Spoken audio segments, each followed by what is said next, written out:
चलिए दोस्तों, कैसे हैं आप? उम्मीद करता हूँ बहुत अच्छे होंगे। ठीक है, तो चलिए जय हिंद, आगे बढ़ते हैं। और कल हम जो क्वेश्चन पे बात कर रहे थे वो परसेंटेज पे कल हम बात कर रहे थे, और परसेंटेज की जो हमने बात की थी, तो परसेंटेज की जो हमने कल बात की थी उस पर हम आगे बढ़ते हैं। पॉपुलेशन पे बात कर रहे थे हम, तो पॉपुलेशन से हम जो है आगे बढ़ेंगे। और पॉपुलेशन से आगे बढ़ेंगे तो पॉपुलेशन का जो क्वेश्चन जो लास्ट में हमने लिखा था, लास्ट में जो हमने जहाँ छोड़ा था पॉपुलेशन का, वहीं से आज हम स्टार्ट कर रहे हैं पॉपुलेशन की। तो आगे करते चलेंगे। और एक बात यहाँ से एक बात समझने की कोशिश करिए मेरी आप, कि अभी हम जो पॉपुलेशन के पिछले क्वेश्चन जो हमने किए बहुत ही बेहतरीन क्वेश्चन थे, लेकिन ऐसा होता है कि कभी कभी टाइप वाइज हम क्वेश्चंस करा रहे हैं। तो कोई टाइप ऐसा होता है जो बहुत ही ईजी होता है, उसमें नॉर्मल्स क्वेश्चंस होते हैं। कोई टाइप होता है बहुत अच्छा होता है, उसमें बहुत बड़े बड़े क्वेश्चंस आते हैं। ऐसे ही अभी जो इसके बाद में जो आज के हम क्वेश्चन लेने वाले हैं, वो क्वेश्चन ऐसे क्वेश्चन होंगे जिनमें ज़्यादा टफ नहीं होंगे, नॉर्मल क्वेश्चन ही होंगे। तो टाइप ही ऐसा है, उसमें कुछ नहीं कर सकते हम, तो नॉर्मल क्वेश्चन होंगे। लेकिन उसके बाद में जो अगली क्लास आएगी, अगली क्लास जो आएगी उसमें बहुत ही बेहतर क्वेश्चंस होंगे, जिसमें इनकम टैक्स यानी टैक्स बेस्ड क्वेश्चंस होंगे। इनकम टैक्स पे क्वेश्चंस होंगे, टैक्स पे जो क्वेश्चंस पूछे जाते हैं। उसके बाद में क्वेश्चन जो कमीशन बेस्ड क्वेश्चंस आएंगे, तो बहुत ही अच्छा क्वेश्चन आने वाले हैं। उसकी चिंता ना करें, आप डेली क्लास बस देखते रहें। और एक बात समझिए, ये क्वेश्चन हो सकता है कि आपको थोड़ा सा प्रॉब्लम करे कि दिखाई नहीं दे रहा। कुछ बच्चे कह रहे थे कि मैसेज कर रहे थे कि दिखाई नहीं दे रहा क्वेश्चन अच्छे से। एक दो बच्चे ने कहा, तो वो ये समझ लें कि आपका जो नेट है वहाँ प्रॉब्लम आ रही है। नेट उस जगह पर अच्छा नहीं मिल पा रहा है, इस वजह से आपको क्लियर नहीं दिख पा रहा होगा। बाकी के सभी बच्चों को क्लियर दिख रहा है। और थोड़ी बहुत प्रॉब्लम आई थी तो हमने उसको कलर भी चेंज कर दिया, और हम इसका भी कलर चेंज करने वाले हैं आगे से। जो आपके सामने जो स्क्रीन पर क्वेश्चन लिखा है, इसका कलर चेंज कर देंगे। और आज हमने किया भी है, हमने बड़ा बड़ा जो है लिखा है आज, तो आपको बिल्कुल क्लियर दिखेगा। बस इतना है कि आज हमने क्वेश्चन जल्दी में टाइप कराए हैं, इसलिए इंग्लिश नहीं है यहाँ पे, इंग्लिश हिंदी दोनों में है। वहाँ केवल हिंदी में करा दिए हैं, थोड़े जल्दी टाइप करा दिए हैं। ठीक है, तो चलिए हम आगे बढ़ते हैं और इस क्वेश्चन पर करते हैं। क्वेश्चन क्या कह रहा है कि वर्ष में ये कह रहा है कि the population of 2 decreased by 18 whole 2/11% in first year, यानी पहले साल जो है पॉपुलेशन जो है किसी टाउन की वो 18 से 2/11% जो है वो घट जाती है। Second year it is increased by 28 whole 4/7%, यानी दूसरे साल ये 28 से 4/7% जो है वो बढ़ जाती है। While in third year it is again decrease by 22 whole 2/9%, यानी फिर वो क्या होता है कि अगेन तीसरे साल जो है 22 से 2/9% कम हो जाती है। तो वो कह रहा है कि 3 साल पहले पॉपुलेशन 22 लाख थी। बात को समझिए कि 3 साल पहले पॉपुलेशन कितनी थी? 22 लाख। 3 साल पहले पॉपुलेशन 22 लाख थी। तो वो क्या कह रहा है कि अब what is the population of town at present, यानी अभी टाउन की पॉपुलेशन कितनी है। तो वो यही तो कह रहा है कि शहर की जनसंख्या पहले वर्ष 18 से 2/11% घटाई जाती है। 18 सही 2/11% का जो फ्रैक्शन होगा, 18 से ही 2/11% का जो फ्रैक्शन यहाँ से होगा वो 2/11 होगा। 2/11 होगा। क्यों होगा 2/11? क्यों होगा 2/11? मैं एक समझा दे रहा हूँ, अगला वाला नहीं समझाऊंगा। क्यों होगा 2/11? मैंने आपको पहले ही बता चुका हूँ। 2/11 इसलिए होगा, यहाँ से ध्यान से समझिए, इसलिए 2/11 होगा क्योंकि 14 सही 1 जो है 9 सही 1/11%। यहाँ से हम समझते हैं कि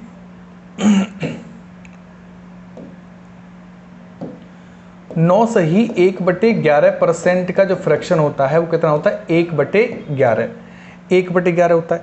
अब हमने क्या कर दिया इसमें, हमने इसमें कर क्या दिया, हमने इसमें जो है मल्टीप्लाई कर दिया 2 से इधर, तो इधर भी मल्टीप्लाई किससे करेंगे हम? 2 से करेंगे कि नहीं करेंगे? तो जब ये 9 दूनी 18 सही 9 2 एकन 2/11 हुआ, तो यहाँ से 2 का गुणा करेंगे तो बराबर 2/11 होगा कि नहीं होगा?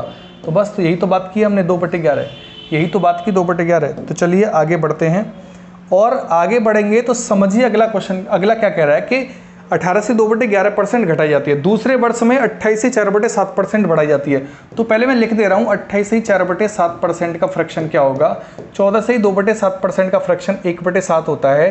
तो 28 से 4/7% का फ्रैक्शन कितना होगा? 2/7 होगा, क्योंकि 2 गुना हो रहा है।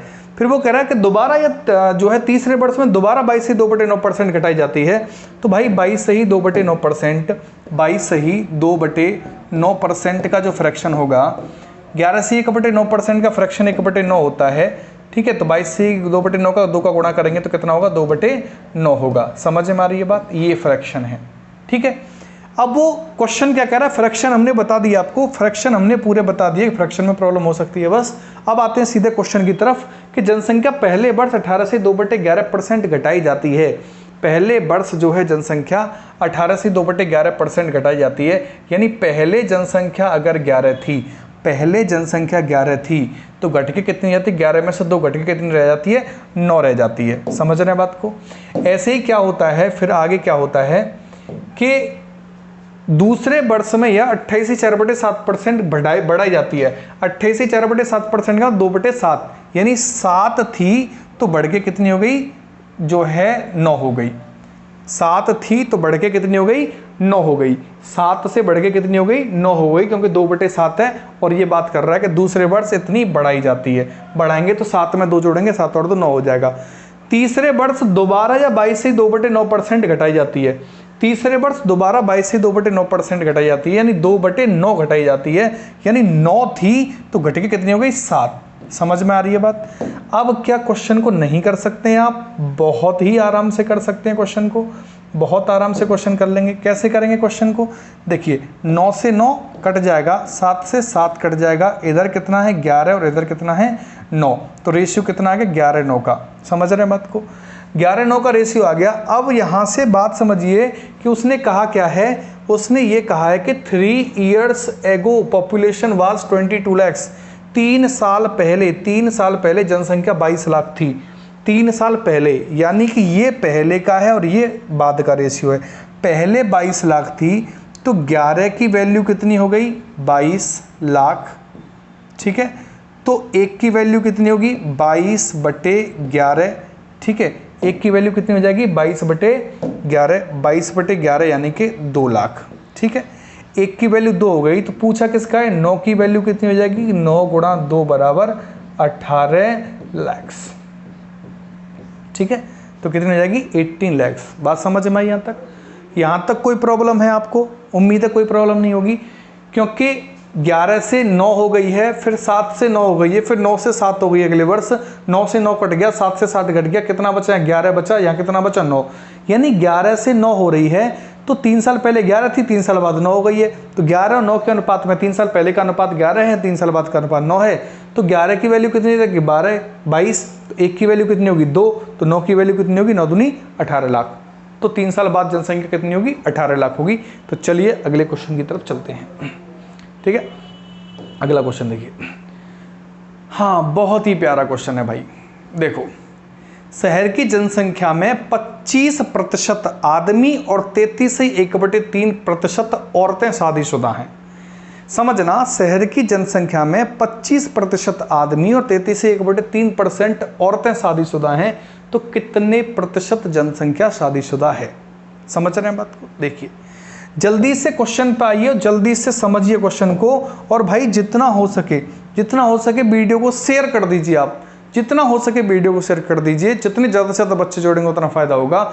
जितने ज़्यादा से ज़्यादा हो सके शेयर करिए वीडियो को, और जल्दी से आइए क्वेश्चन की तरफ। हम देखते हैं क्वेश्चन क्या कहना चाह रहा है। और क्वेश्चन आपसे ये कह रहा है, क्वेश्चन जो है आपसे ये कह रहा है कि शहर की जनसंख्या में 25% आदमी है, 25% का फ्रैक्शन होगा 1/4, ठीक है। 33 से 1/3% औरतें शादीशुदा हैं। 33 सही 1/3% जो हैं वो औरतें शादीशुदा, यानी 1/3। बात समझ में आ रही है। मेरा कहने का मतलब सिर्फ इतना सा है कि वो आपसे ये कहना चाह रहा है कि शहर की जनसंख्या 25% आदमी शादीशुदा हैं, यानी शहर की जनसंख्या यदि 4 है, ठीक है, मेन की बात करेंगे तो शहर की जनसंख्या 4 है, तो शादीशुदा कितने हैं, 1। ये कुल जनसंख्या है, ये क्या है, कुल जनसंख्या मानेंगे, ठीक है, मेन की, ठीक है। ये कुल जनसंख्या है, पुरुष 4 हैं, तो 4 में से कितने शादीशुदा हैं, 1। 4 में से कितने शादीशुदा हैं, 1 क्या है, शादीशुदा, ठीक है, यानी 1 शादीशुदा है। कुल जनसंख्या पुरुषों की 4 है, ये मेल हैं, ठीक है। शहर की जनसंख्या 25% आदमी, 33 से 1/3% और शादीशुदा हैं, ये जो है फीमेल है। तो मेल 25% की बात कर रहा है, तो 4 कुल जनसंख्या है पुरुषों की, तो 1 शादीशुदा है। ऐसे ही फीमेल में 3 हैं, तो 3 में से कितने शादीशुदा हैं? 1। अगर फीमेल की, ठीक है, वुमेन जो हैं वो 3 हैं, तो शादीशुदा कितनी है? 1। बात समझ में आई? यहाँ तक कोई प्रॉब्लम नहीं है कि भाई जब 4 कुल जनसंख्या मेल की है तो 4 में से शादीशुदा कितने हैं? 1। फीमेल की जनसंख्या 3 है, 3 में से शादीशुदा कितने हैं? 1। तो कुल मिला के मुझे एक बात बताओ, शहर में कुल जनसंख्या मेल और फीमेल की कितनी है? 4 और 3 7 है, और शादीशुदा कितने हैं? 2। 7 में से 2 लोग शादीशुदा हैं। कुल जनसंख्या 7 है, उसमें से 2 लोग शादीशुदा हैं, यानी 1 पुरुष शादीशुदा है और 1 औरत शादीशुदा है। बात समझ में आ रही है? ठीक है। अब वो क्या कह रहा है कि तो कितने प्रतिशत जनसंख्या शादीशुदा है? कितने प्रतिशत जनसंख्या शादीशुदा है? शादीशुदा हैं कितने भाई मेरे? शादीशुदा हैं कितने? 2 हैं। शादीशुदा 2 हैं, कितने में से कि जनसंख्या कुल कितनी है? 7। ये क्या है कि कुल, ये है कुल जनसंख्या, ठीक है, ये कुल जनसंख्या है। कुल जनसंख्या में से 2 क्या हैं? ये 2 शादीशुदा हैं, ठीक है, ये 2 क्या हैं? शादीशुदा हैं। तो वो आपसे पूछ रहा है कितनी जनसंख्या, कि भाई 2 जो हैं, 7 में से 2 शादीशुदा हैं, तो ये कितना प्रतिशत है? 7 में से जो है 2 शादीशुदा हैं, तो ये कितना प्रतिशत है? 100 का गुणा नहीं कर सकते आप। 2/7, 2/7, 1/7 का मतलब क्या होता है? 1/7 का मतलब क्या होता है? मुझे एक बात बताइए, 1/7 का मतलब क्या होता है? 14 सही 2/7%। 1/7 का मतलब क्या होता है? 14 सही 2/7%। तो 2/7 का मतलब क्या हो जाएगा? 14 दूनी 28.5%। बात समझ में आ रही है? तो 28.5%। यहां तक कोई प्रॉब्लम है आपको? कोई प्रॉब्लम नहीं है। आगे बढ़ते हैं अगले क्वेश्चन की तरफ। देखिए, अब ये और भी बेहतर क्वेश्चन है बिल्कुल सेम क्वेश्चन, लेकिन बेहतर क्वेश्चन है पहले वाले से, क्योंकि यहाँ थोड़े से आप कंफ्यूज होंगे, और वो मैं आपको दोनों क्वेश्चनों को जो है देख के क्लियर कर दूंगा कि क्या दिक्कत आ रही है दोनों क्वेश्चनों में। क्वेश्चन क्या कह रहा है कि शहर की जनसंख्या में 45% आदमी और 25% औरतें शादीशुदा हैं। तो भाई 45% मेन है, मेन 45% है, तो हम निकाल लेंगे 45/100। 25 से 3 बार, 25 से 4 बार बराबर 3/4, ठीक है। फिर वो कह रहा है कि 25% औरतें शादीशुदा हैं। 25% जो हैं वो औरतें शादीशुदा हैं। वुमेन कितनी है? 25% का फ्रैक्शन कितना है? 1/4, ठीक है। अब मुझे एक बात बताओ, शहर की जनसंख्या 45% आदमी शादीशुदा हैं, यानी टोटल जनसंख्या 4 है, तो शादीशुदा कितने हैं? 3। और यहाँ टोटल जनसंख्या अगर 4 है तो शादीशुदा कितना है? 1। समझ में आ रही है बात? यानी पुरुष 4 हैं तो उनमें से 3 शादीशुदा हैं, महिला 4 हैं तो उनमें से 1 शादीशुदा है। ऐसा कैसे हो सकता है? क्या ये पॉसिबल है? मुझे बताओ, क्या ये पॉसिबल है कि कुल जनसंख्या 4 हो और उनमें से 3 जो हैं वो पुरुष शादीशुदा हों, और औरत भी 4 हों, उनमें से 1 शादीशुदा हो? ये तो संभावना है ही नहीं, ऐसा तो हो ही नहीं सकता। ऐसा क्यों नहीं हो सकता? क्योंकि शादीशुदा जो है वो पुरुष और मेल और फीमेल दोनों ही तो होंगे। भाई 3 पुरुष शादीशुदा हैं तो 3 ही औरत, यानी शादीशुदा का जो रेशियो है वो बराबर होना चाहिए। मेरा कहने का मतलब ये है, शादीशुदा 1 पुरुष शादीशुदा है तो 1 ही औरत शादीशुदा होगी, 2 पुरुष शादीशुदा हैं तो 2 ही औरत शादीशुदा होंगी। भाई पूरे शहर में 2 पुरुष शादीशुदा हैं तो औरत से ही तो शादी हुई होगी, तो 2 औरत भी शादीशुदा जरूर होंगी। 3 पुरुष शादीशुदा हैं तो 3 औरत भी शादीशुदा होंगी। लेकिन अगर ऐसा नहीं है तो हम क्या करेंगे?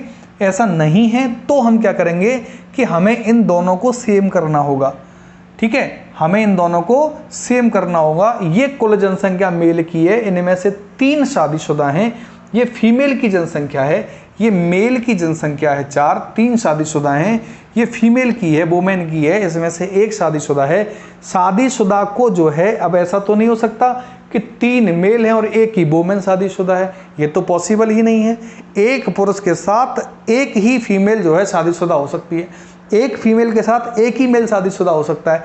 इसीलिए हम क्या करेंगे, यहाँ हम इनको इक्वल कर लेंगे, तो हमें केवल 3 का गुणा नीचे कर देंगे और 1 का गुणा कहाँ कर देंगे? ऊपर कर देंगे। अब यहाँ से एक बात समझिए, अब क्या बना, अब यहाँ से क्या बन गया रेशियो, देखिए कि 3 का ऊपर करेंगे तो ये कितना हो जाएगा 4, और ये कितना हो जाएगा 3, यहाँ से कितना हो जाएगा 4 3, इधर भी 3 का मल्टीप्लाई करना पड़ेगा, इधर भी 1 का मल्टीप्लाई करना पड़ेगा। इतना तो आप जानते होंगे, मैं ये मान के चल रहा हूँ। नहीं तो समझ लीजिए कि अगर एक रेशियो मल्टीप्लाई करेंगे तो दोनों में ही करना पड़ेगा, पूरे रेशियो मल्टीप्लाई करना पड़ेगा। तो ये कितना हो जाएगा 4 3 12, और ये कितना हो जाएगा 3 1 3।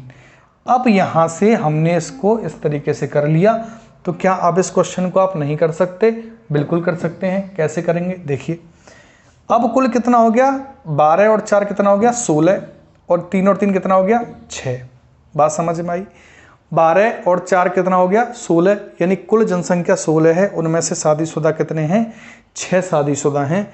तो वो पूछ रहा है कि कितने प्रतिशत जनसंख्या शादीशुदा है, तो 6/16, 16 में से तो 6 शादीशुदा हैं, तो कितने प्रतिशत हो जाएगा 100 का गुणा कर देंगे।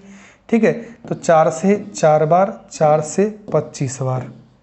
ठीक है, तो ये से यहाँ से हो जाएगा 2 से ये 2 बार, 2 से ये 3 बार। तो हम इसको आगे करेंगे तो कितना हो जाएगा 25 3 75/2।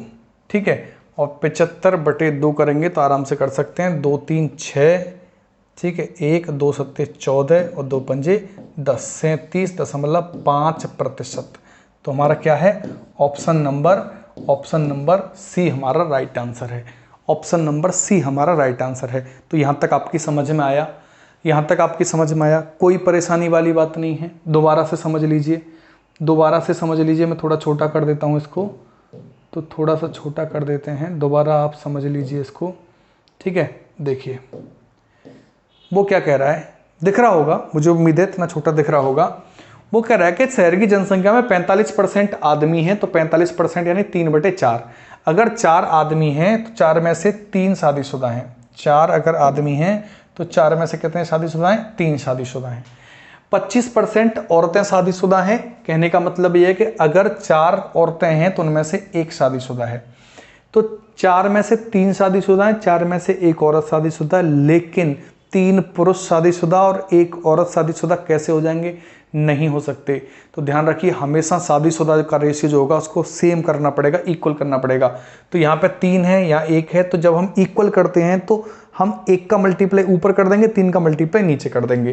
तो 1 का ऊपर दोनों में करेंगे, 3 का नीचे दोनों में करेंगे। तो 1 का गुणा 4 में किया 4, 1 का 3 में किया 3, 3 का 4 में किया 12 और 3 का 1 में किया 3। कहने का मतलब है 12 और 4 कितने हो गए? अब 16। 16 में से कितने शादीशुदा हैं? 6।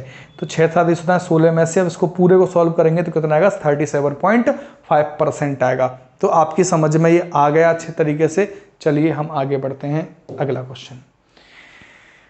अब देखिए भाई, ठीक है, अब थोड़ा सा अच्छे तरीके से समझने की कोशिश करिए। वो क्या कह रहा है, अब मैं जो आपसे कह रहा था कि हम जो क्वेश्चन ले रहे हैं तो क्वेश्चन को थोड़ा सा बड़ा कर दिया है हमने, वही क्वेश्चन जो है बड़ा कर दिया। अब आपको एकदम क्लियर दिख रहा होगा। इसी तरह से हम हिंदी इंग्लिश दोनों में ही अगले क्वेश्चंस लेंगे। नेक्स्ट क्लास जो होगी वो दोनों क्वेश्चन हिंदी इंग्लिश में लेंगे। ठीक है, यहाँ अब आगे वाले क्वेश्चन जो हैं वो हिंदी में ही हैं, इंग्लिश में नहीं हैं, क्योंकि जल्दबाजी में जो है ये क्वेश्चन टाइप कराए गए हैं, इसीलिए इंग्लिश में नहीं है, हिंदी में ही हैं। तो आगे की जो सीट होंगी, अगले जो टॉपिक्स जो हम पढ़ाने वाले हैं वो हिंदी और इंग्लिश दोनों में होंगे, हिंदी और इंग्लिश दोनों में होंगे। तो टेंशन लेने की आवश्यकता बिल्कुल भी नहीं है, बिल्कुल मज़े से पढ़िए आप। क्वेश्चन क्या कह रहा है भाई, देखो, एक आदमी अपनी आय का, अब ये इनकम बेस्ड क्वेश्चंस हो गए, अब ये मिक्स होते चलेंगे। देखना, यहाँ पे हमने कुछ क्वेश्चंस लिए हैं इनकम बेस्ड, कुछ क्वेश्चंस जो हैं सक्सेसिव वाले भी हमने ले लिए हैं। इनकम बेस्ड और सक्सेसिव वाले जो क्वेश्चन हैं उनको हमने मिक्स कर दिया है। मिक्स इसलिए क्योंकि छोटे छोटे टाइप हैं, इसलिए हमने मिक्स कर दिया है। तो ये तो चलते रहेंगे, इनकम और सक्सेसिव वाले कहीं भी मिक्स हो जाएंगे, उसकी आप बिल्कुल चिंता ना करें, बस समझने की कोशिश करेंगे। क्वेश्चन क्या कह रहा है कि एक आदमी अपनी आय का 75% खर्च करता है। अगर उसकी आय का 20%, अगर उसकी जो इनकम है, अगर उसकी जो इनकम है आय में 20%, इनकम का 20% बढ़ जाए और खर्च 10% बढ़ जाए, तो बचत पर क्या प्रभाव पड़ेगा, क्या फर्क पड़ेगा? ठीक है भाई, क्वेश्चन में कुछ है? बिल्कुल नहीं है। आप कहेंगे सब क्वेश्चन में तो सच में कुछ नहीं है, क्वेश्चन तो बहुत ईजी और है ही बहुत ईजी। अपनी आय का 75% खर्च करता है। कैसे भी क्वेश्चन को कर लीजिए जैसे आपकी मर्जी। मैं कह रहा हूं कि उसकी जो इनकम है यहां से क्या होगी? इनकम। ठीक है, इनकम के बाद में फिर वो क्या कह रहा है कि वो खर्च करता है, तो ये होगा एक्सपेंस। ठीक है, यानी खर्च। अब इनकम में से एक्सपेंस माइनस करेंगे तो क्या आएगा? सेविंग। ठीक, मैं इस बात को यहां आपको समझा देता हूं इस जगह पे कि जो सेविंग होती है, जो सेविंग होती है, सेविंग कैसे निकलती है कि आप इनकम में से एक्सपेंस अपने खर्च एक्सपेंस निकाल दें। सेविंग जो है वो कैसे होगी कि आप जो हैं इनकम में से एक्सपेंस निकाल देंगे। सेविंग बराबर क्या होगा? Income minus expense. सेविंग कब होगी? जब जितना हमारी इनकम है उसमें से हम खर्चों को निकाल दें, काट दें, तो जो बचेगा वही तो हमारी सेविंग होगी। तो वही तो बात कर रहा है कि इनकम जो है वो ये दे रखी है, इनकम दे रखी है, एक्सपेंस दे रखा है और सेविंग दे रखी है। अब बस इन्हीं पे काम हमें करना है आगे। तो क्या आप इस पे काम नहीं कर पाएंगे? देखना, बिल्कुल कर पाएंगे। क्वेश्चन क्या कर रहा है? एक आदमी अपनी आय का 75% खर्च करता है। 75% खर्च करता है, तो मैंने कहा था कि आय का 75% खर्च करता है, तो आय आपको पता है? तो आप कहेंगे सर नहीं पता, इनकम हमें नहीं पता। तो मैंने कहा आपसे मान लो कुछ भी, इनकम नहीं पता तो कुछ भी मान लो। तो आप कहेंगे भाई कुछ भी मानेंगे, तो लास्ट हमने मना किया था कि कुछ भी नहीं मानना। और जब कुछ भी मानना ही है तो आप इजी से इजी मानिए। और इजी क्या मानेंगे कि यहाँ पे वो बात कर रहा है 75% की बात कर रहा है, तो 75 को 100 में से जोड़ना घटाना आसान होगा, इसलिए मैं इनकम को कितनी मान लेता हूँ? 100। इनकम को 100 मान लेता हूँ। फिर वो क्या कह रहा है कि अपनी आय का 75% खर्च कर देता है। इनकम 100 है तो 75% वो खर्च कर देता है। 100 का 75% यानी 75 वो खर्च कर देता है। तो income minus expense equal to saving, यही तो होता है। तो 100 में से 75 खर्च कर देता है, तो सेविंग उसके पास कितनी बची? तो सेविंग बची उसके पास में 25। बात समझ में आ रही है? 100 रुपए की उसकी इनकम थी, 75 उसने एक्सपेंस कर दिया, तो सेविंग उसके पास कितनी बच रही है? 25 बच रही है। अब वो कहना क्या चाह रहा है कि अगर उसकी आय का 20% बढ़ जाए, अब हो क्या? अब देखिए क्वेश्चन को टफ कर रहा है, कुछ नहीं कर रहा। टफ वो कर ही नहीं सकता किसी तरह से। टफ करने का मतलब वो क्वेश्चन में क्वेश्चन जोड़ता चला जाएगा और वो उसको टफ करने की कोशिश करेगा। और हम भी चालाक हैं इससे, आप लोग तो बहुत ही चालाक हैं। आप लोग नहीं समझे, मतलब आप लोग जो हैं, आप लोग बहुत ही चालाक हैं। इसको 1 मिनट में बेच देंगे खड़े खड़े, बोले कि ला इधर दे इनकम, झंझट खत्म। तो होगा क्या कि इनकम में वो क्या कह रहा है कि 20% बढ़ जाए। तो भाई 20% अगर इनकम का बढ़ रहा है, अगर 20% बढ़ रहा है, तो 20% बराबर कितना होगा? 20। अगर इनकम में 20 बढ़ रहा है तो इनकम कितनी हो जाएगी? 120 हो जाएगी। ठीक है। फिर वो क्या कह रहा है? खर्च 10% बढ़ जाए। अगर खर्च जो है यहाँ से वो 10% बढ़ जाएगा, अगर खर्च 10% बढ़ जाएगा, अगर खर्च, अब देखो 10%, मैंने आपसे एक बार कहा था कि परसेंट को जल्दी से कैसे करेंगे चुटकी में, वो हो सकता है कि मैं आज आपको बताऊंगा अगर टाइम बचता है तो खर्च 10% बढ़ता है। अब मुझे एक बात बताइए कि खर्च यहाँ पर कितना है?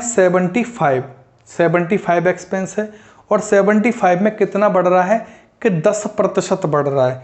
तो 75 में 10% बढ़ रहा है, तो 75 का 10% कितना हो जाएगा? 7.5। समझ रहे हैं? 75 में 10% बढ़ रहा है तो 7.5 बढ़ रहा है। तो आप इसको नहीं कर सकते, खूब आराम से करिए जितना आराम से हो सके। 75 में पॉइंट ऐसे 0 लगा लीजिए, कोई प्रॉब्लम हो तो।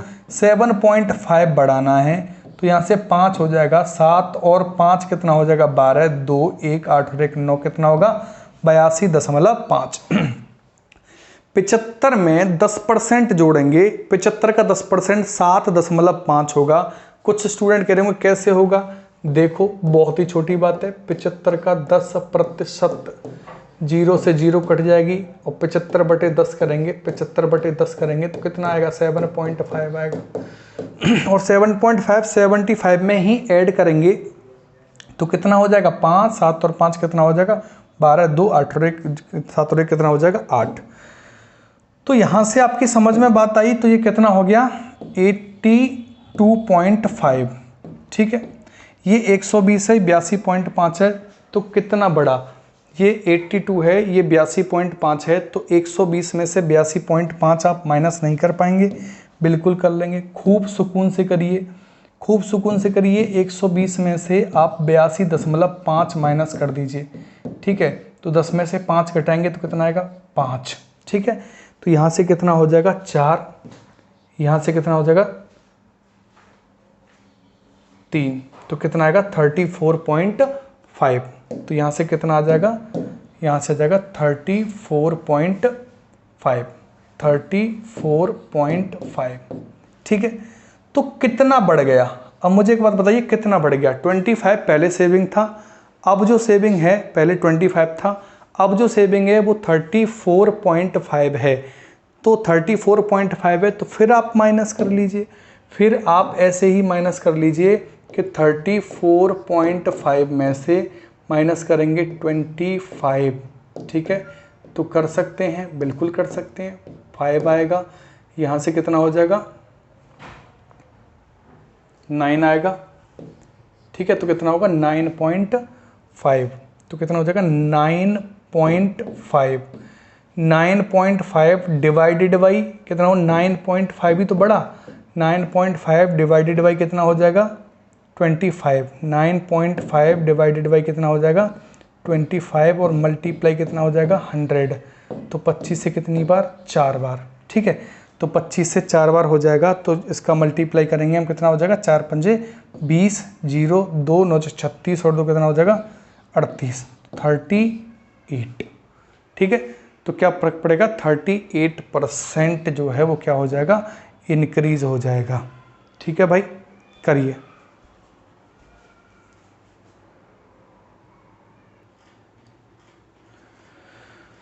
ठीक है भाई, तो कर लेंगे यार। अरे यहाँ पे प्रॉब्लम है भाई, एक सेकंड रुकिए, एक सेकंड रुकिए, एक सेकंड रुकिए।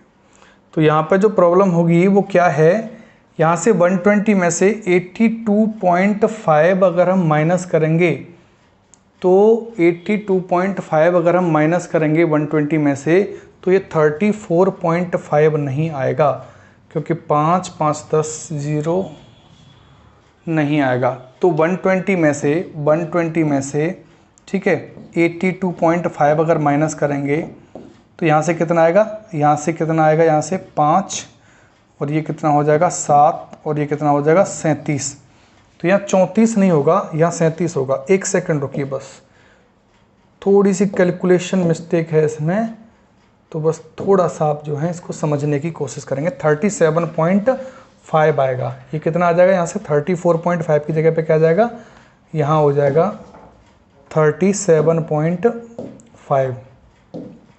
37.5। और यहाँ से कितना ज़्यादा है, 37.5 कितना ज़्यादा है, 25 से कितना ज़्यादा हो जाएगा, ये 12.5। तो 12.5 ज़्यादा है। अब 12.5 ज़्यादा है तो पूछ क्या रहा है तो प्रतिशत बढ़ जाए तो बचत पर क्या फ़र्क पड़ेगा, बचत पर क्या फ़र्क पड़ेगा, बचत पर फ़र्क की हम बात करेंगे तो 12.5 बड़ा है, किस पे बड़ा है, 25 पे बड़ा है। तो 100 पे कितना होगा, 25 से 4 बार काट देंगे, 12 चौके 48 और 2 कितना हो जाएगा 50%। तो बचत पे कितना फ़र्क पड़ जाएगा, 50% फ़र्क पड़ जाएगा। बचत पे कितना फ़र्क पड़ जाएगा, 50%। एक बार इसको दोबारा समझिए, थोड़ी सी कैलकुलेशन मिस्टेक थी। वो क्या कह रहा है कि एक आदमी अपनी आय का 75% खर्च करता है। मैं दूसरे तरीके से भी आपको बता रहा हूँ, दूसरे तरीके से भी अभी आपको बता रहा हूँ, बहुत ईजी हो जाएगा, लेकिन समझने की कोशिश करें। अभी मैं आपको बस समझाने की कोशिश कर रहा हूँ। एक आदमी अपनी आय का 75% खर्च करता है, इनकम उसकी 100 है, 75% एक्सपेंस करता है, तो सेविंग कितनी करेगा, 25 करेगा। फिर वो क्या करेगा, अगर उसकी आय का 20% बढ़ जाए, इनकम 100 है, 20% बढ़ेगा, 20 ऐड होगा तो कितना हो जाएगा 120। फिर वो क्या कह रहा है कि खर्च 10% बढ़ जाए, और खर्च को 10% बढ़ाएंगे तो 75 का 10% ऐड करेंगे तो कितना आएगा 82.5, क्योंकि 75 का 10% कितना होगा 7.5, और हम ऐड करेंगे तो कितना आएगा 82.5, 82.5 हो जाएगा। अब वो क्या कह रहा है, तो खर्च 10% बढ़ जाए तो बचत पर क्या फर्क पड़ेगा, क्या प्रभाव पड़ेगा। तो 120 में से 82.5 माइनस करेंगे तो सेविंग कितनी होगी उसकी अब 37.5। पहले कितनी थी 25, अब कितनी है 37.5। कितनी सेविंग बढ़ी 12.5। 12.5 किस पे बढ़ी 25 पे, तो 100 पे कितनी बढ़ेगी 50% बढ़ेगी। तो 50% सेविंग उसकी बढ़ गई। यहाँ तक आपकी बात समझ में आई कि नहीं आई? यहाँ तक आपकी बात समझ में आ गई होगी। चलिए आगे बढ़ते हैं अगले क्वेश्चन पे। अगले क्वेश्चन नहीं, इसी क्वेश्चन पे आएंगे, दूसरे मेथड से बात करेंगे। इसी क्वेश्चन पे आते हैं, दूसरे मेथड से बात करते हैं। देखिए दूसरा मेथड, ये बात समझ में आया था। अगला मेथड समझिए क्या कह रहा है। तो अगले मेथड में वो आपसे ये कह रहा है कि एक आदमी अपने यहाँ का 75%, भाई 75% का फ्रैक्शन कितना है, 75/100 कर देंगे। 25 3 75, 25 4 100, 3/4 हो जाएगा। ठीक है, एक आदमी अपने यहाँ का 75% खर्च करता है। यदि उसकी इनकम, नीचे वाला क्या हो जाएगा, ये नीचे वाली संख्या क्या हो जाएगी इनकम, और ऊपर वाली संख्या क्या हो जाएगी एक्सपेंस। ठीक है, अगर वो 75% खर्च करता है तो कहने का मतलब है 4 में से 3 खर्च करता है। उसकी यदि इनकम 4 है तो एक्सपेंस कितना होगा, एक्सपेंस कितना होगा 3 के रेशियो में होगा। तो सेविंग किस में होगी कि 4 में से 3 घटाएंगे तो कितने रेशियो में होगी 1 के रेशियो में होगी। बात समझ में आ रही है। इनकम अगर उसकी 4 है, इनकम अगर उसकी 4 है, नीचे वाली संख्या क्या हो जाएगी इनकम हो जाएगी, क्योंकि 75% जो है वो खर्च करता है। तो कुल अगर उसके 4 रुपए हैं तो 4 में से 4 का प्रतिशत परसेंट कितना खर्च करता है वो 3 खर्च करता है, 3 खर्च करता है। तो इनकम 4 होगी तो खर्च यानी 3 करेगा, तो सेविंग कितनी होगी 4 में से 3 माइनस कर देंगे तो 1 उसकी सेविंग हो जाएगी। वो कह रहा है कि अगर उसकी आय का 20% बढ़ जाए, भाई अब ये बताओ कि 4 का 20% बढ़ाना घटाना प्रॉब्लम आएगी। 4 का 20% अगर 4 में हम बढ़ाएंगे तो प्रॉब्लम आएगी। 4 का 10% निकालेंगे, फिर उसका 20% 2 गुना करेंगे तो वहाँ प्रॉब्लम आ जाएगी। तो 4 के साथ में 20% बढ़ाना बुद्धिमानी नहीं है। तो अगर ये 4 के रेशियो में है, ये 3 के रेशियो में है, ये 1 के रेशियो में है, तो अगर मैं इस रेशियो में 2 जीरो बढ़ाता हूँ तो इस रेशियो में भी 2 जीरो बढ़ा दूंगा और इस रेशियो में भी 2 जीरो बढ़ा दूंगा, तो कोई फर्क रेशियो में नहीं पड़ा। रेशियो में किसी भी संख्या से गुणा कर दिया जाए या किसी भी संख्या से भाग दे दिया जाए तो उसके मान में कोई फर्क नहीं पड़ता। तो यहाँ से हमने 4 को 400 बना दिया, यानी 100 का गुणा कर दिया, यहाँ भी 100 का गुणा कर दिया, यहाँ भी 100 का गुणा कर दिया। 2 जीरो यहाँ बढ़ाए, 2 जीरो यहाँ बढ़ाए, 2 जीरो यहाँ बढ़ाए, कोई फर्क नहीं पड़ा। अगर आप वापस उसी रेशियो में लेना चाहेंगे, 2 जीरो से 2 जीरो से 2 जीरो कट जाएंगे तो वापस वही 4:3:1 ही आएगा। बात समझ रहे हैं। फिर वो क्या कह रहा है कि उसकी आय 20% बढ़ जाती है। अब देखो इसकी आय 20% बढ़ जाती है, 400 का 20% जो है 20% बढ़ जाता है। तो 400 का 20% आप निकालेंगे, देखिए यहाँ से 400 का 20% निकाल लीजिए, 400 का 20%। अभी आपको निकालना पड़ रहा है, आगे से नहीं निकालना पड़ेगा, मैं आपको बता दूंगा। ठीक है, तो 20 चौका कितना हो जाएगा 80। ठीक है, तो कितना बढ़ जाता है ये 80 बढ़ जाता है, 80 बढ़ जाता है। तो 80 बढ़ के कितना हो जाएगा, देखिए यहाँ से 80 बढ़ जाता है, ये 80 बढ़ जाता है तो कितना हो जाएगा 480 हो जाएगा बढ़ के। ये क्या है एक्सपेंस 10% बढ़ता है, 10% कितना हो जाएगा इसका 30। 10% कितना होगा 300 का 30, 30 बढ़ेगा तो कितना हो जाएगा 330 हो जाएगा। तो इसकी सेविंग कितनी हो जाएगी 480 में से 330 330 माइनस कर देंगे। 480 में से 330 माइनस कर देंगे तो कितना 0 5 और 150, कितना बढ़ गया यहाँ से 150। कहने का मतलब ये है कि अगर इनकम उसकी 20% बढ़ेगी, खर्चा 10% बढ़ेगा, तो उसकी जो सेविंग होगी वो कितनी होगी 150। पहले सेविंग कितनी थी 100, अब कितनी सेविंग हो रही है 150। तो 100 से कितनी बढ़ी 50, तो इसका मतलब 50%। अगर आप ऐसा नहीं करना चाहते तो आप देखिए कितनी बढ़ रही है, तो आप कहेंगे साहब ये 50 बढ़ रही है, और 50 बढ़ रही है तो 50 किस पे बढ़ रही है 100 पे। तो हमें 100 पे ही तो निकालनी है, तो मल्टीप्लाई 100 से कर देंगे तो 100 से 100 कट जाएगा, बराबर कितना आ जाएगा 50%। ठीक है, तो ये इसका आंसर हो जाएगा। तो आप ऐसे कर लीजिए, ऐसे और इजी रहेगा, इसकी कैलकुलेशन इजी रहेगी, उसकी कैलकुलेशन थोड़ी सी टफ थी, ठीक है, थोड़ी सी कैलकुलेशन मिस्टेक हुई थी। दोनों तरीके मैंने आपको बता दिए, दोनों में से जो तरीका आपको इजी लगता है उसको कर लीजिए। फिर भी कोई प्रॉब्लम हो, समझ में नहीं आया हो, तो अगले क्वेश्चन भी ऐसे हैं, आ जाएगा समझ में। अगर फिर भी कोई प्रॉब्लम आती है तो आप वीडियो को रिपीट कर लें। फिर मैं कह रहा हूँ आज के जो क्वेश्चन है वो मिक्स हैं, ठीक है, मिक्स क्वेश्चन है, क्योंकि ये दोनों जो टाइप हैं वो थोड़े से छोटे हैं, छोटे टाइप हैं, इसलिए हमने क्वेश्चन को मिक्स किया है। तो कोई दिक्कत नहीं है, अगले क्वेश्चन की तरफ बढ़ते हैं, देखते हैं अगला क्वेश्चन क्या है। तो नेक्स्ट क्वेश्चन क्या है, देखिए, राहुल अपनी आय का 23% घर के किराए पर, 22% बच्चों की शिक्षा पर, 10% इंश्योरेंस पॉलिसी पर और 12% अन्य खर्चों पर खर्च करता है और 10,230 रुपये की बचत करता है, तो उसकी कुल आय क्या है? समझिए बात को। राहुल अपनी आय का 23% घर के किराए पर खर्च करता है, ठीक है। उसकी टोटल कितनी इनकम थी? टोटल उसकी इनकम कितनी थी? 100। समझना बात को। अब 100 में से वो क्या कर रहा है कि 23% वो घर के किराए पर खर्च कर दे रहा है। इसमें से 23% जो है वो किस पे खर्च कर दे रहा है? 23% किस पे खर्च कर देता है? होम रेंट या हाउस रेंट, ठीक है। होम रेंट तो कोई देता ही नहीं, हाउस रेंट ही देते हैं, ठीक है। तो हाउस रेंट ही लिख देते हैं यहाँ पे, हाउस रेंट, ठीक है। 23% हाउस रेंट है। फिर वो क्या कह रहा है कि 22% बच्चों की शिक्षा पर खर्च करता है। 22% जो है, टोटल इनकम उसकी 100% थी, उसमें से 22% क्या है? चिल्ड्रन एजुकेशन, चिल्ड्रन एजुकेशन पे खर्च करता है। समझिए बात को। 10% इंश्योरेंस पॉलिसी पर खर्च करता है। 10% क्या करता है वो? इंश्योरेंस पॉलिसी, 10% इंश्योरेंस पर खर्च करता है और 12% अन्य खर्चों पर खर्च करता है और 12% जो है वो एक्स्ट्रा खर्च करता है, एक्स्ट्रा एक्सपेंस, अन्य खर्चों पर खर्च करता है और 10,230 रुपए की बचत करता है। उसकी सेविंग कितनी है? 10,230 रुपए इसकी सेविंग है। अब मुझे एक बात बताएं कि 100 में से 100% में से 100% का ही 23%, 100% में से इसी का 22%, 100% में से इसी का 10%, 100% में से इसी का 12%, यानी 100% में से कुल कितने परसेंट खर्च कर दिए? तो कुल कितने यहां से परसेंट उसने खर्च कर दिए, तो टोटल को हम क्या करेंगे? ऐड कर देंगे।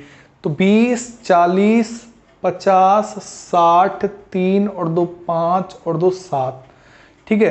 तो 67%, ठीक है। एक्सपेंस उसके कितने हो गए? एक्सपेंस बराबर कितने हो गए? 67%, ठीक है। 100% क्या थी उसकी? इनकम, इनकम थी। 67% एक्सपेंस है, तो इनकम में से एक्सपेंस क्या कर देंगे? माइनस कर देंगे।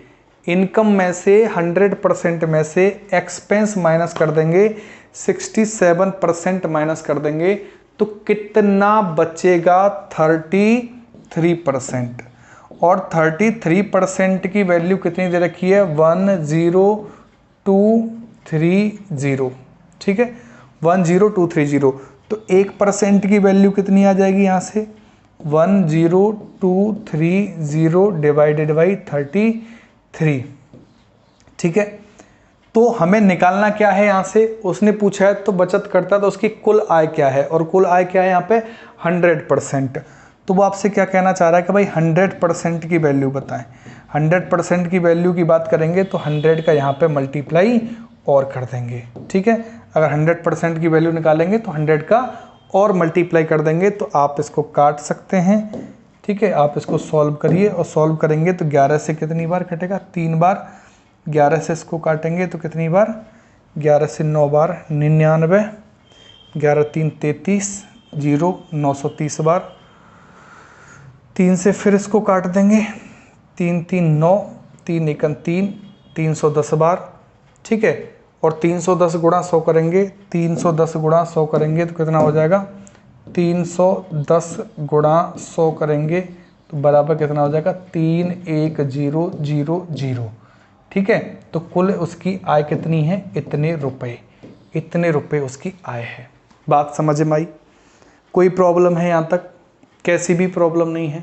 ठीक है, चलिए वो क्या कह रहा है कि राहुल अपनी आय का 23% घर के किराए पर, ठीक है, 23% घर के किराए पर खर्च करता है। ठीक, फिर वो कह रहा है कि 22% बच्चों की शिक्षा पर, 22% चिल्ड्रन एजुकेशन पर खर्च करता है, बच्चों की शिक्षा पर, 10% इंश्योरेंस पॉलिसी पर, 10% इंश्योरेंस पॉलिसी पे खर्च कर रहा है और 12% एक्स्ट्रा एक्सपेंस हैं उसके, अन्य खर्चे हैं। कुल मिला के 100% में से कितना खर्च कर रहा है वो? 67% खर्च कर रहा है। 67% खर्च कर रहा है तो बचा कितना रहा है? 100 में से 33 माइनस करेंगे तो उसकी जो सेविंग है वो कितनी हो जाएगी? 33%। और 33% की वैल्यू कितनी है? 10230। तो 100% का मतलब क्या हो जाएगा? 10230 बटे 33 गुणा 100 करेंगे तो कितना आएगा? 31,000 रुपये। तो यहाँ तक कोई प्रॉब्लम है? नहीं है। चलिए आगे बढ़ते हैं। अगला क्वेश्चन क्या कह रहा है, देखिए, एक व्यक्ति जो है वो अपनी आय का यानी कि इनकम का, एक व्यक्ति जो है अपनी इनकम का 80% खर्च करता है। ठीक है, उसकी रहने के खर्च में 37.5% की बढ़ोतरी होती है और उसकी आय में 35% की बढ़ोतरी होती है, तो उसकी बचत में शुद्ध बढ़ोतरी क्या है? ठीक, समझिए बात को। एक व्यक्ति अपनी आय का 80% जो है खर्च कर देता है। देखिए, 80% खर्च कर देता है तो उसकी इनकम कितनी थी? 100।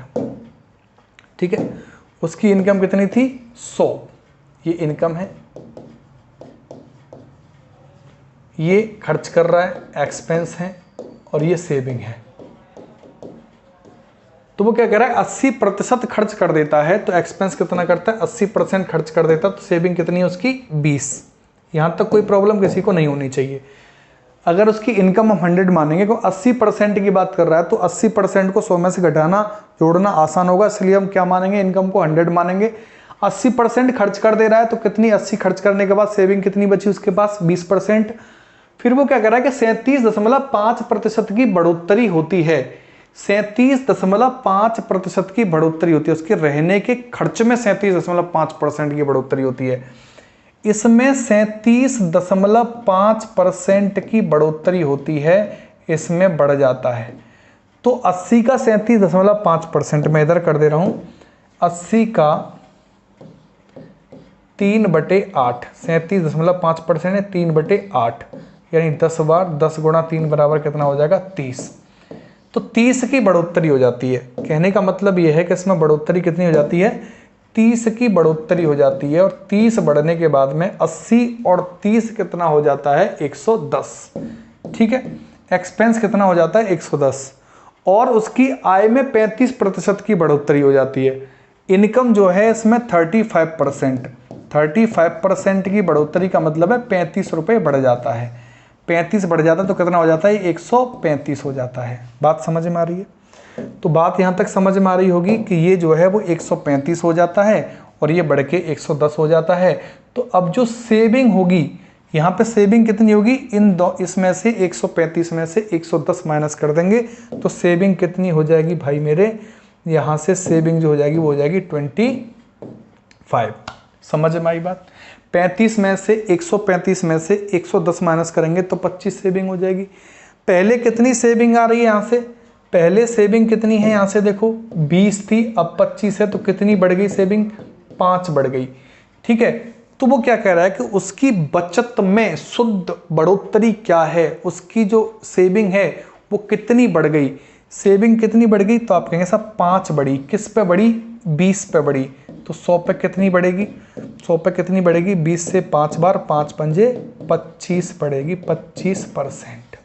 तो कितना आंसर आएगा? 25% आंसर आएगा। तो क्या यहाँ तक आप नहीं समझ पा रहे हैं? ये क्वेश्चन समझ में आया अच्छे से? कोई प्रॉब्लम नहीं है। मैं एक बार इसको और समझाता हूँ कि एक व्यक्ति अपनी आय का 80% खर्च कर देता है। अपनी आय का 80% खर्च कर देता है, इनकम जो है 100 है, ठीक है, 80% खर्च कर देता है, तो बचाता कितना है? 20 बचाता है। बात समझ में आ गई? फिर वो क्या कर रहा है कि खर्च में 37.5% की बढ़ोतरी होती है। 80 यानी खर्चा है, तो 37.5% बढ़ाएगा तो कितना होगा? 110। कैसे बढ़ाया 37.5%? कि ये इस तरह से 37.5% बढ़ा दिया। 80 का 37.5 का फ्रैक्शन मैंने आपको बताया था 3/8 होता है, तो कितना आ गया? गुणा करेंगे तो 30 आ गया। 30 बढ़ जाता है तो कितना हो जाता है? 110। अब फिर वो क्या कह रहा है कि उसकी आय में 35%, उसकी आय में 35% की बढ़ोतरी होती है, तो 100 में 35% बढ़ेगा तो 135 होगा, 135 होगा। अब 135 इनकम हो गई, 110 एक्सपेंस हो गए, तो बचत कितनी है उसकी? 25 बचत हो गई। कितनी बढ़ी? 5 किस पे बढ़ी? 20 पे, तो 100 पे कितनी बढ़ेगी? 25%। तो यहां तक कोई भी प्रॉब्लम आपको नहीं है। तो मैं ऐसा मानता हूं यहां तक आपको कोई प्रॉब्लम नहीं है। तो बढ़ते हैं अगले क्वेश्चन की तरफ। अगला क्वेश्चन क्या कह रहा है कि एक आदमी अपनी आय का 24% घर किराए पर, शेष का 25% बच्चों की शिक्षा पर, शेष का 33.3% इंश्योरेंस पॉलिसी पर और शेष का 50% बाकी खर्चों पर खर्च करता है। यदि वह 11,780 रुपए एक साथ बच्चों की शिक्षा और इंश्योरेंस पॉलिसी पर खर्च करता है। इस बात को समझिए, किस पर खर्च करता है? ये बच्चों की शिक्षा और इंश्योरेंस पॉलिसी पर खर्च करता है। कितने रुपए खर्च करता है? ये खर्च करता है। कितने रुपए खर्च करता है? इतने खर्च करता है, 11,780 रुपए। तो उसकी कुल आय क्या है? मैं आपको 10% दे रहा हूं। बहुत ही बेहतर क्वेश्चन है, बहुत ही अच्छा क्वेश्चन है। आप 10% दे रहा हूं, उसको करने की कोशिश करिए। क्वेश्चन को 10 सेकंड का समय दे, परसेंट नहीं, 10 सेकंड का समय दे रहा हूं। मुझे भी परसेंट याद आ रहे हैं। 10 सेकंड का समय दे रहा हूं, ठीक है?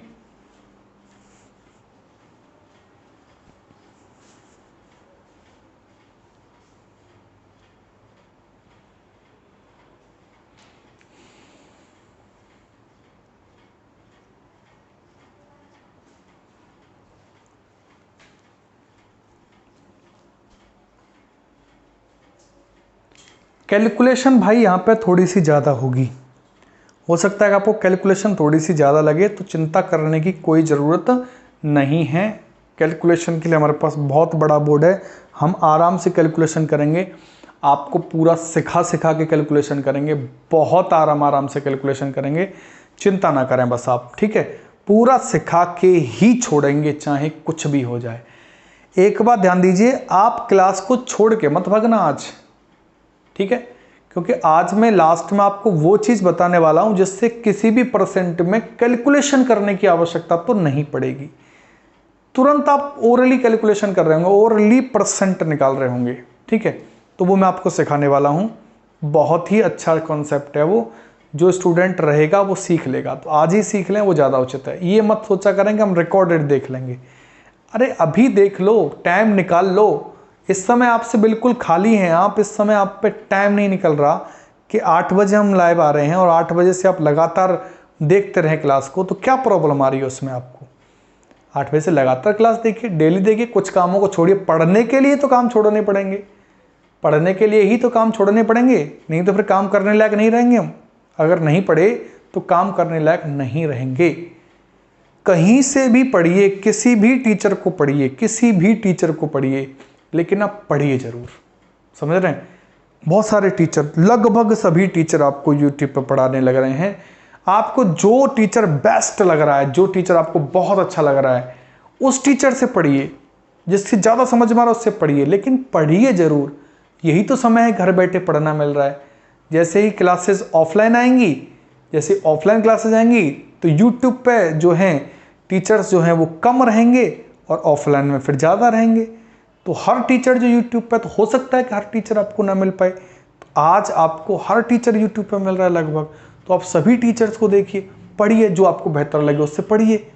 ऐसा भी तो कर सकते हैं, ठीक है? और अगर यहाँ ये क्लास आपको बेहतर लग रही है तो ये पढ़िए। कोई भी क्लास बेहतर लग रही है, कुल मिला के पढ़िए लगातार, बहाने मत ढूंढा करिए।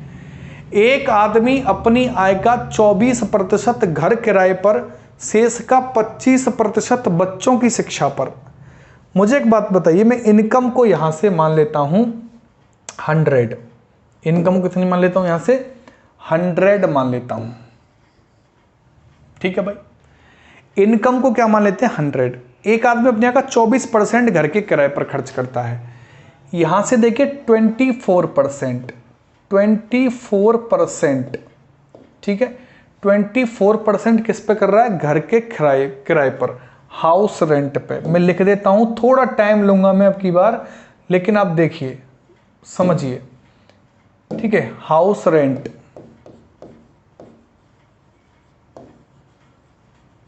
क्योंकि लिखने में टाइम जाएगा। ये 100 में से 24%, 100 का 24% कितना हो जाएगा यहां से 24, और 100 का 24% जो है वो किस पे कर रहा है, घर के किराए पर खर्च कर दे रहा है। तो 100 में से 24 उसने खर्च कर दिया, 100 में से 24 उसने खर्च कर दिया। तो भाई अब उसके पास में बचा कितना, उसके पास में कितना बचा, यहां से 76 बचा, ठीक है। 24 उसने खर्च कर दिया, उसके पास कितना बचा, 76 बचा। अब कह रहा है शेष का 25% बच्चों की शिक्षा पर खर्च कर रहा है। देखो भाई, शेष का 25% वो बच्चों की शिक्षा पर खर्च कर दे रहा है, ठीक है। इसका शेष क्या है अब 76, 100 में से 24% हाउस रेंट दे दिया, बचा कितना 76। अब शेष का यानी 76 का 25% बच्चों की शिक्षा पर खर्च कर रहा है। मैं नीचे से रिमूव कर दूंगा, अभी समझ लीजिए कि 76 का 25% आप निकालेंगे, ठीक है। तो 25 से कितनी बार, एक बार, 25 से 4 बार, 4 से आप इसको काटेंगे, 4 एकन 4, 3 और 4 में 36, तो 19 गुणा 1 बराबर क्या हो जाएगा 19। तो भाई यहां से 25% खर्च कर रहा है, 25% किस पे खर्च कर रहा है, 25% ये खर्च किस पे कर रहा है, बच्चों की शिक्षा पर, ठीक है, चाइल्ड एजुकेशन। बच्चों की खर्चा पर 25% खर्च कर रहा है, और 76 में से कितना खर्च कर रहा है वो 19 खर्च कर रहा है। 76 में से कितना खर्च कर रहा है, 19 खर्च कर रहा है, ठीक है। 76 का 25% कितना खर्च कर रहा है चाइल्ड एजुकेशन पे, 19 खर्च कर रहा है। 76 में से 19 माइनस करेंगे तो यहां पे जो भी बचेगा, यहां पे जो भी बचेगा वो शेष होगा, और 76 में से 19 माइनस करेंगे तो कितना हो जाएगा, ये यहां पे 7 आएगा, और यहां पे आ जाएगा 5, 57 ही आएगा। देखना यहां से 7 आएगा, 19 माइनस करेंगे तो 2, और यहां हो जाएगा 5, 57 बिल्कुल करेक्ट है। देखिए भाई, इसको छोटा कर दे रहा हूं मैं अभी, ठीक है, इसको छोटा कर दे रहा हूं। अब देखिए फिर वो आगे क्या कह रहा है, शेष का वो क्या कर रहा है 33 शिक्षा पर खर्च कर रहा है, शेष का 33 सही 1/3% इंश्योरेंस पॉलिसी पर खर्च कर रहा है। शेष का 33 सही 1/3%, ठीक है। देखो भाई, इसका 33 सही 1/3% जो है वो इंश्योरेंस पॉलिसी पर खर्च कर रहा है। 33 सही 1/3% किस पर खर्च कर रहा है, इंश्योरेंस। और 57 का 1/3 यानी 33 से 1/3% करेंगे, 3 से एक बार, ठीक है, 3 का 3, 3 में 27, 19 गुणा 1 बराबर क्या हो जाएगा 19। यानी कि वो 19 रुपए इसमें से कितने पे खर्च कर रहा है, इंश्योरेंस पॉलिसी पर, ठीक है। इंश्योरेंस पॉलिसी पर खर्च कर रहा है। अब क्या बचा, फिर वो क्या कर रहा है कि और शेष का 50% बाकी खर्चों पर खर्च करता है, शेष का 50%। अब मुझे एक बात बताएं, अब बचा कितना, यहां से बचा कितना, 57 में से 19 घटाएंगे तो कितना बचेगा, यहां 8 होगा और यहां 3 होगा, 38, ठीक है। यानी कि 38 बचा। अब वो क्या कह रहा है कि शेष का 50% बाकी खर्चों पर खर्च करता है, शेष का 50% जो है वो बाकी खर्चों पर खर्च करता है। इसको मैं बिल्कुल अभी और हटा देता हूं, ठीक है, एक सेकंड रुकिए, वापस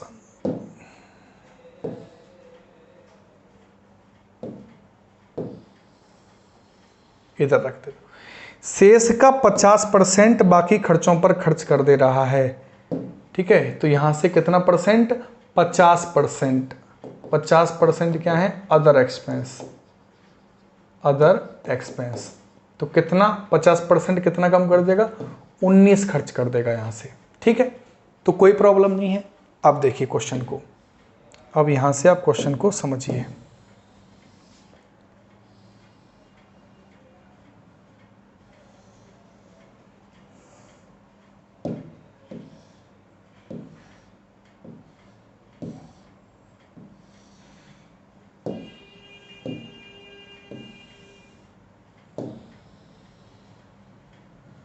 देखिए भाई, ठीक है, अब वो क्या कह रहा है? तो उसकी कुल आय कितनी है?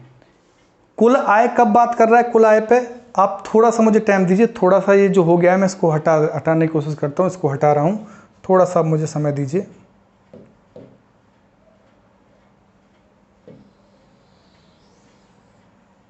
ठीक है,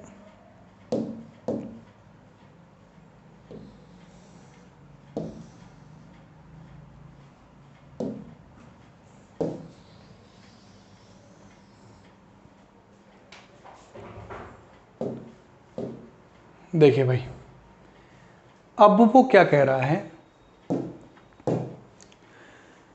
कि शेष का 50% बाकी खर्चों पर खर्च करता है। यदि 11,780 रुपए, यदि 11,780 रुपए एक साथ बच्चों की शिक्षा और इंश्योरेंस पॉलिसी पर खर्च करता है, बच्चों की शिक्षा और इंश्योरेंस पॉलिसी पर खर्च करता है, तो उसकी कुल आय क्या है? मुझे एक बात बताइए कि बच्चों की शिक्षा और इंश्योरेंस पर कितना खर्च कर रहा है? बच्चों की शिक्षा पर 19 खर्च कर रहा है, इंश्योरेंस पे भी कितना खर्च कर रहा है? 19 खर्च कर रहा है। तो टोटल कितना खर्च कर रहा है वो? 19 प्लस 19, तो कितना कर रहा है? 38। ठीक है, और 38 की वैल्यू कितनी दे रखी है इसने? 11,780। तो एक की वैल्यू आप निकालना, कितना आपको? कुल आय 100 की वैल्यू कितनी होगी? 11,780 बटे 38 गुणा 100। तो 19 से 2 बार कट जाएगा, 19 से कितनी बार कटेगा ये? 19 दूनी 38,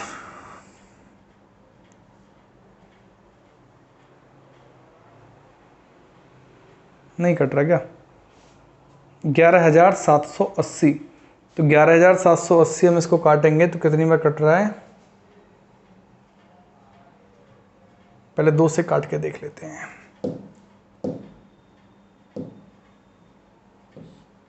2 से 19 बार कटेगा, 2 पंजे 10, 1 2 अट्ठे 16, 2 में 18।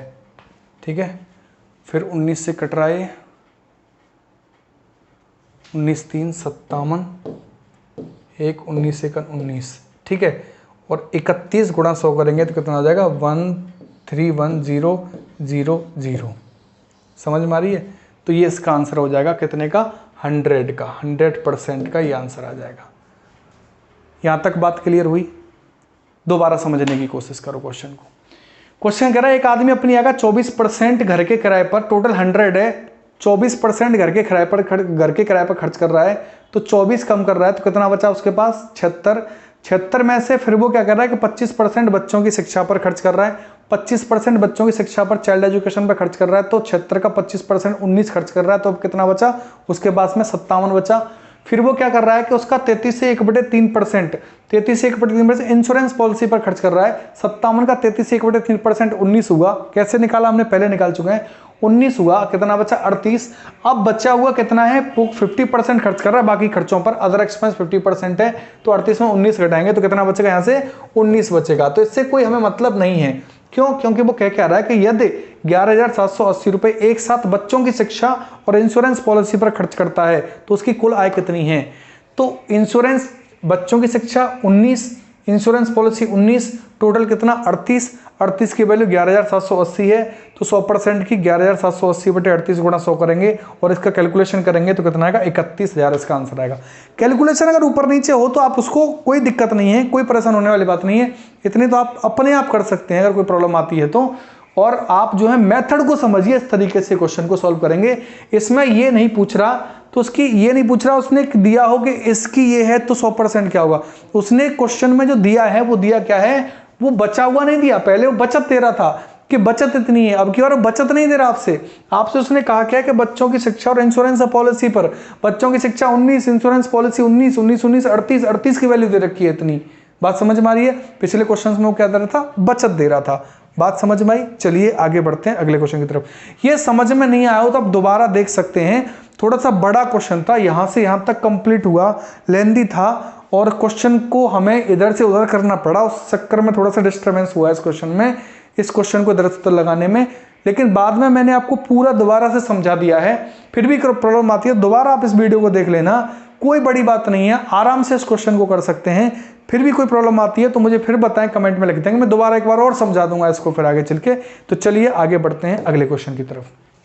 ठीक है, अगला क्वेश्चन क्या है, एक आदमी अपनी आय का 60% खर्च करता है। अगर उसकी आय 15% बढ़ जाए और उसका खर्चा 15% बढ़ जाए तो उसकी बचत में कितने प्रतिशत बदलाव आएगा।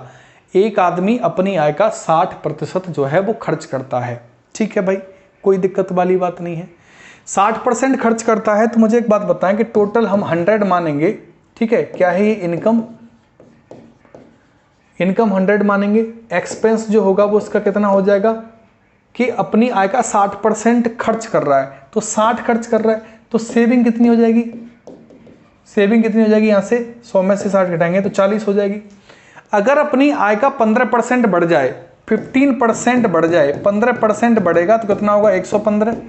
फिर वो कह रहा है उसके खर्च में 15% बढ़ जाए, 60 का 15% बढ़ाएंगे तो 60 का जो है 10% 6 हो जाएगा, 15 जो है 60 का वो क्या कह रहा है कि 15% बढ़ जाए।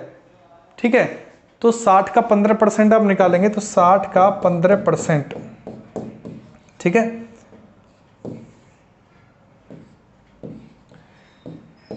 तो कितना आ जाएगा 9।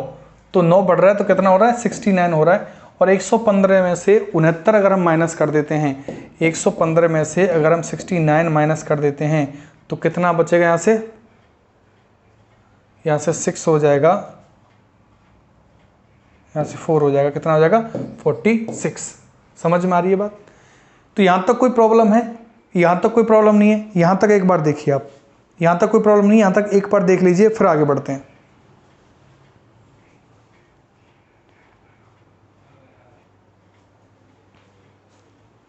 ठीक है भाई, तो कितना बड़ा, यहां से देखिए कितना बड़ा, अब ये 40 और 6 कितना बड़ा, 6 बड़ा। 6 किस पे बढ़ रहा है, 6 किस पे बढ़ रहा है 40 पे, तो 100 पे कितना बढ़ेगा, 6 40 पे बढ़ रहा है तो 100 पे कितना बढ़ेगा, इसको हम हटा देते हैं यहाँ से। ठीक है, तो 100 पे कितना बढ़ेगा, तो आराम से आप कर लेंगे इस क्वेश्चन को, यहाँ से तो आप जो है इसको बड़े आराम से कर लेंगे, क्योंकि यहाँ से हम काटेंगे इसको 2 से 3 बार। 2 से कितनी बार कटेगा ये 20 बार, और 20 से 100 कितनी बार कटेगा 5 बार, 5 3 कितना हो जाएगा 15%। तो कितना बड़ा, कितना बदलाव आया बचत में, 15% बदलाव आया। कोई प्रॉब्लम वाली बात, कोई प्रॉब्लम वाली बात नहीं है। इनकम 100 थी, 60% खर्च करता है तो कितना बचे, सेविंग 60। इनकम 100 थी, एक्सपेंस 60% खर्च कर देता, 100 का 60 खर्च कर देता, सेविंग कितनी बची 40 बची। वो फिर क्या कह रहा है कि उसकी आय 15% बढ़ जाती है। इनकम पहले 100 थी, 15% बढ़ी, 115 हो गई। फिर वो क्या कह रहा है कि उसका खर्च 15% बढ़ जाए। खर्च पहले 60 था, अब कितना हो गया 69 हो गया। कितना बढ़ा 15%, 15% बढ़ा। अब आप कहेंगे हमने 60 गुणा 15/100 ही फिर भी करना पड़ा। भाई 10% का मतलब होता है 6, 60 का 10% 6 होगा, 60 का 10% 6 होगा, और फिर 5% कितना होगा 3। 15% कुल कितना हो गया, 10% 6 और 5% 3, 6 और 3 9 हो गया, और 60 में 9 जोड़ेंगे तो 69 हो जाएगा। डायरेक्ट भी कर सकते हैं आप, लेकिन हमने अभी आपको वैसे ही बताया क्योंकि हम इसको बताने वाले हैं कि डायरेक्ट किसी भी क्वेश्चन को 10%, 5%, 1%, 0.1% कैसे निकालेंगे किसी भी संख्या का बिना कॉपी पेन के। फिर कितनी हो गई, 115 में से 69 माइनस करेंगे तो कितना का 40। बढ़ा कितना 6 बढ़ा, 6 बढ़ा किस पे 40 पे, तो 100 पे कितना बढ़ेगा 15% बढ़ेगा। बात समझ में आ गई। चलिए आगे क्वेश्चन पे चलते हैं। ठीक है, एक ठेकेदार के पास किसी निश्चित लंबाई का तार है, 10% तार चोरी हो गया और बची हुई बची हुई में से 70% बेच दी गई और 810 मीटर तार अभी भी बची हुई है। शुरुआत में तार की लंबाई कितनी थी भाई? शुरुआत में तार की लंबाई मैंने कितनी मान ली? x मान ली, ठीक है। तार की लंबाई 10% चोरी हो गई, 10% चोरी हो गई। 10% का मतलब कितना है? 1 बटे यहाँ से 10, ठीक है। 10% चोरी हो गई, 10 में से 1 चोरी हो गई, तो कितना बची यहाँ से? 9 बटे 10, ठीक है। कम हो गई, मैंने आपको बताया था कम ही करते हैं तो दोनों में 10 में से 1 घटा के 9 बटे 10 करते हैं, जोड़ते हैं तो क्या करते हैं? 10 और 11 बटे 10 करते हैं, 9 बटे 10। अब क्या बची हुई में 70% बेच दी गई। 70% का फ्रैक्शन कितना है? 70 बटे यहाँ से कितना हो? 100, 7 बटे 10, ठीक है। तो कहने का मतलब 10 और 7 कितना? 70% बेच दी, 10 में 7 घटे 3 बटे 10, 3 बटे 10 बराबर कितनी बची? 810। बात समझ में आ रही है कि नहीं आ रही? यहाँ से एक ठेकेदार के पास किसी निश्चित लंबाई की तार है, मैंने कहा x मीटर की तार है, वो कह रहा 10% चोरी हुई, x मीटर में से 10% कोई काट ले गया, 10% काट ले गया तो कितना बचा? 9 बटे 10 बचा। फिर वो क्या कह रहा है कि 70% बेच दी गई, 70% बेच दी, कितना बचा? 70% बेची तो 7 बटे 10 है, 10 में से 7 कम हुई तो 3 बटे 10 बराबर कितना है? 810। अब 810 है तो 9 3 27 3 81 कितना है? 30। तो x बराबर कितना हो जाएगा? 30 गुणा 10 गुणा 10 बराबर कितना हो जाएगा? 3000, ठीक है। तो x की वैल्यू कितनी आ गई? 3000 आ गई। बात समझ रहे हैं? कोई बड़ी वाली बात नहीं है कि हम करते क्या हैं, कुछ नहीं करना, हमें वो बात कर रहा है कि 10% चोरी हो गई, 10% चोरी हो गई, 10% हम कमी करते हैं, 10% कमी करते हैं तो 1 बटे 10 होगा, और 10% कमी करेंगे तो 10 में से 1 माइनस करेंगे तो कितना हो जाएगा? 9 बटे 10 लिखेंगे। गुणा किस में करेंगे? 9 बटे 10 का गुणा करेंगे। बात समझ में आ रही है यहाँ से? ठीक है, तो कितना हो जाएगा? 3000 हो जाएगा। फिर भी कोई प्रॉब्लम आती है तो हमें बताएं, हम इसको कल नेक्स्ट क्लास में फिर करा देंगे। तो आज हम इतना ही करेंगे, ठीक है। अगले क्वेश्चंस हैं और बेहतर क्वेश्चंस हैं इसमें, और बेहतर क्वेश्चंस हैं। आज नॉर्मली क्वेश्चन थे, ज़्यादा टफ क्वेश्चन नहीं थे। कल हम और बेहतर क्वेश्चन के साथ आएंगे। कल हम टैक्स वाले क्वेश्चन लेंगे, ठीक है, इनकम टैक्स वाले क्वेश्चन लेंगे, और हम जो हैं आगे चल के अभी जो है आपका कमीशन वाले क्वेश्चंस हैं तो कमीशन वाले क्वेश्चंस लेंगे। तो बहुत सारी चीज़ें अभी पढ़ने वाले हैं, ठीक है, बहुत बड़ी बड़ी चीज़ें हैं और आप बड़े आराम से सीख जाएंगे, बहुत ही आराम से सीख जाएंगे, कोई बड़ा क्वेश्चन आपको महसूस नहीं होगा। तो चलिए, तब तक के लिए धन्यवाद। आज इतना ही रखते हैं, ठीक है। आप मस्त रहिए, स्वस्थ रहिए, आप पढ़ते रहिए। चलिए।